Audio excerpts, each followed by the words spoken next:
Hello, and welcome back to another episode of the Optimistic Agenda podcast. My name is Mossam, and I am your host. It is, I believe, the first episode of the year this year. It's 2025, if you're listening from the future. And it's my birthday today. And if you've been here a while, you know how much I love my lessons. I feel like they're such a good way of just taking all of the big things and condensing them into some bite-sized little tidbits, if you will. And these birthday specials have become a thing over the past few years of doing this podcast. So these are just some of the lessons that I've learned over this past year. It's definitely not an extensive list, like it's not fully complete. Like there's so many other things that just didn't make it here. But I wanted to make this as easy to digest and effective and basically pack a punch for you as much as possible within this episode. So these are definitely the most important ones amongst the other ones. And I hope you can take away something and apply it to your own life in some way to experience a massive shift for yourself. So yeah, without further ado, let's dive right in. Number one, consistency is key. It doesn't matter if it's 2 minutes or 20 minutes, whether it's every single day or once a week or a few times a week. As long as you're showing up within that set time frame and moving a step closer to where you want to be. Number two, tapping is life. It's a game changer and it must be done daily. I cannot emphasize the magic enough. It's the answer to almost all of your problems. Feeling sad? Tap. Feeling anxious? Tap. Feeling frustrated? Tap. Feeling grateful? Tap. Feeling a little bit lost and needing answers? Tap. You get the gist. Tapping is wonderful, beautiful, and doesn't take very long. And it helps process the emotions and get the energy flowing. Just tap. Seriously, enough said. Number three, grief is a process and it comes in layers. And it's okay to allow yourself space for it. In fact, it's highly encouraged. And it doesn't need to be on anyone else's timeline but yours. So don't let anyone rush you or guilt you into feeling better quickly. And most definitely, don't try to heal it away too soon by tapping, because that will only lead to suppression.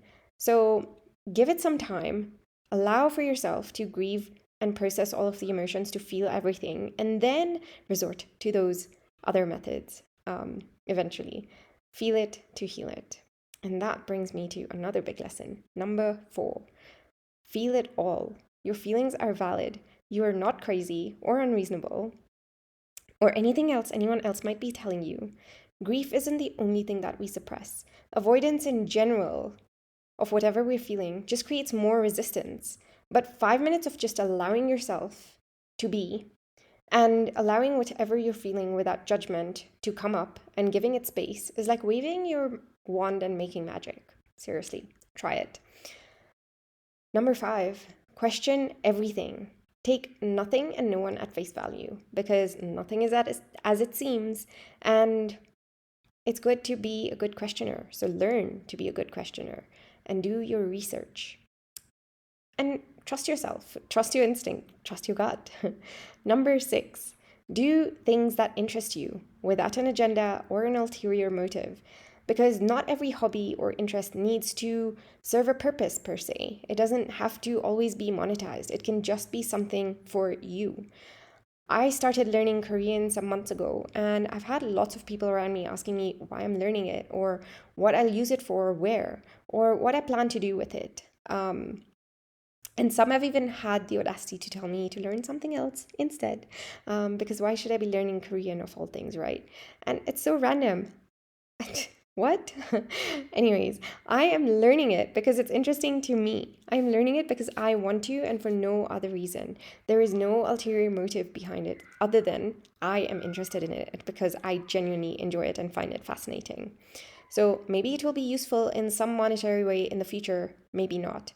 But that does not matter. And from that space, I'm more intrinsically driven and motivated to learn it and do better faster than with something I have no real interest in. Number seven, a lot can change in a year. We've heard this so many times, but really, it's so true. So much can change. Your life can be completely different 6 to 12 months down the line. And a lot of it is if you let it. Don't underestimate how much you can do or achieve in a year and how much you can change in a year. Last year, Prince was still around. I didn't know anything about K pop, and frankly speaking, nor did I understand it. Learning Korean was nowhere on my mind. I was still quite lethargic and fatigued, and from all my burnout and everything, and I was fairly low in mood as well, still holding on to old hurts and traumas and all that fluff. A year later, I'm feeling better than I have in years. I've learned to read, write, and speak an entirely different language that didn't make sense to me before.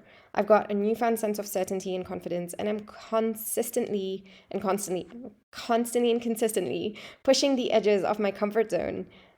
It's exhilarating, it's fun, and I quite enjoy it. Yeah. Number 8, the 80-20 principle, aka Pareto's principle.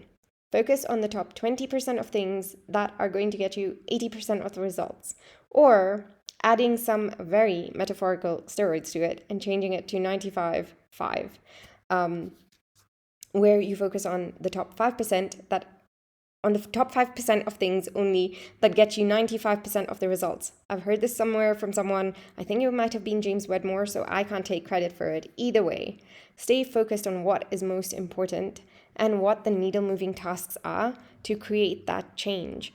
That's going to lead to you being in a different place next year, whether that's in business or in life. And this also applies to not losing yourself in the extremes of life. So there's another way I like to apply this same principle as well, is that it's good to go all in on what you want, but whatever you're doing also needs to be sustainable.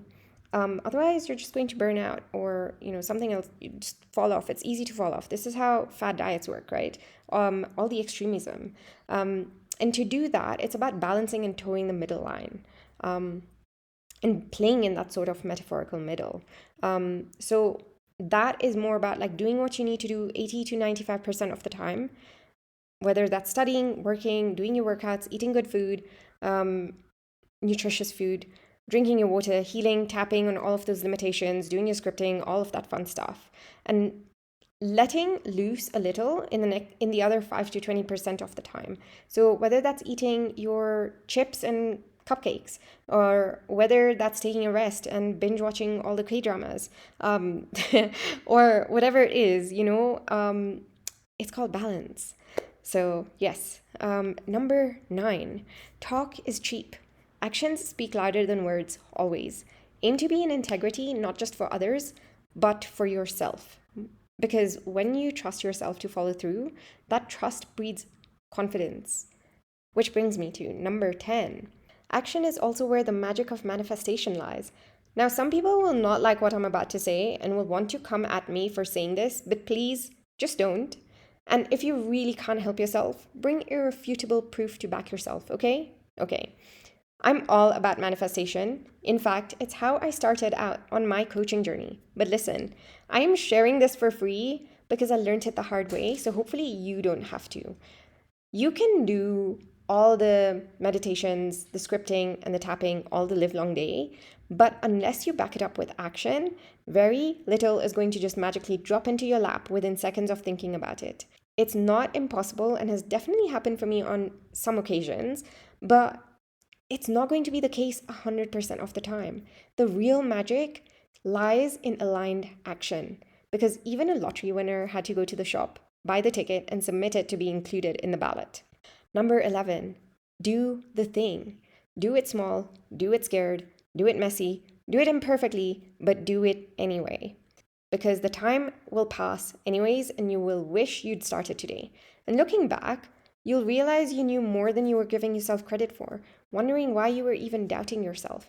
And if you start now, you're going to thank yourself later. You'll learn and grow with each experience. So do what you need to do. Tap, process the fear, sit with it, go and talk to someone, and then just go and bloody do it. Number 12, be intentional about who you share things with. Everyone doesn't need to know everything. I was definitely an oversharer. Still am, if I'm being entirely honest, where I talked about everything to everyone. What this does is opens you up to leaking your energy sometimes. Listen, I'm all for openness and sharing openly to help others, but I've also learned that boundaries matter. Not everyone is entitled to your stories, and not everyone has your best intentions at heart, unfortunately. You just need to protect the energy of some things, at least for a while, until they're ready to be shared more openly. Number 13, stop doubting or second guessing yourself. Stop telling yourself you can't do something before you've even thought about it. When you do that, you're basically declaring it out to the universe. That's an intention, whether conscious or unconscious, that then attracts that same energy and outcome back. Instead, trust. Trust the process. Take a risk. Take the leap into the unknown. Make a game of it if you must. Know that the outcome does not mean anything about you, but you do need to try. You won't know until you do, and the spoiler is that it's going to turn out better than you could have ever imagined. Which brings me to 14. Aim for rejection. This was magic when I learned it. It took away so much of the pressure that I've been putting on myself. A lot of disappointment, perfectionism, and self-cancellation and not taking the leap often comes from fear. Fear of rejection, fear of disappointment, fear of not having your expectations met, and I could go on. But if you do the opposite and actually aim for it, then everything else is just icing on the cake. And finally, number 15. Tell the universe to show you how good it gets. There is magic everywhere around us. Ask and you shall receive. This simple statement sets forth the wheels in motion for you to change your lens, to prime your brain, your mind, your reticular activating system to start looking for these things and to start looking out for the good and to spot the opportunities and grab them. Simply just tell the universe to show you how good it gets.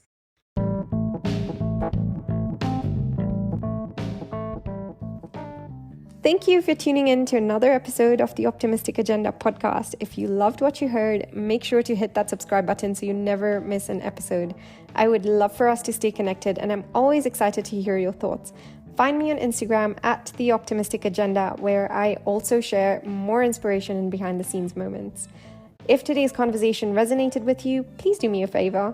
Share it with your friends. Your support helps us spread the message and the good juju to more listeners. And if you could take a moment to leave a quick 5-star review, that would mean the world to me.